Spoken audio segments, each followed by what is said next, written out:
పార్వతీపురం మాన్యం జిల్లా గరుగుబిల్లి మండలం నందివాని వలస పరిసర ప్రాంతాలలో ఈ రోజు గజరాజుల గుంపు హల్చల్ చేశాయి. గత కొన్ని సంవత్సరాల క్రితం ఏనుగుల గుంపు సమీపాన ఒరిస్సా అటవీ ప్రాంతం నుండి ఆంధ్రప్రదేశ్ బోర్డర్ లో ఉన్న మాన్యం జిల్లాలోకి ప్రవేశించాయి. వీటికి అవసరమైన నీరు, ఆహారం సమృద్ధిగా లభించడంతో ఇక్కడే తిష్టవేశాయి. అప్పటి నుండి జిల్లాలో కురుపాం, జియమ్మ వలస, గరుగుబిల్లి, కొమరాడ మండలాల పరిసర ప్రాంతాల్లో సంచరిస్తూ వ్యవసాయ రైతుల కంటి మీద కొనుకు లేకుండా చేస్తున్నాయి.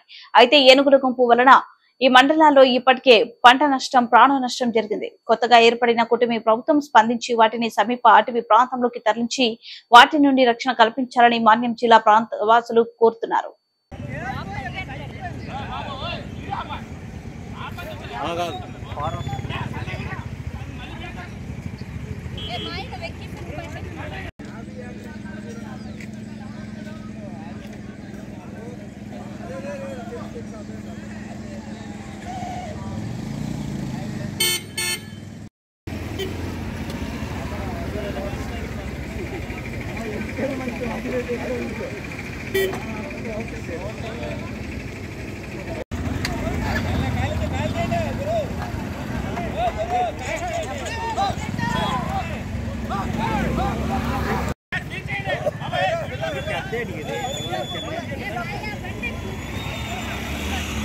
వీడియో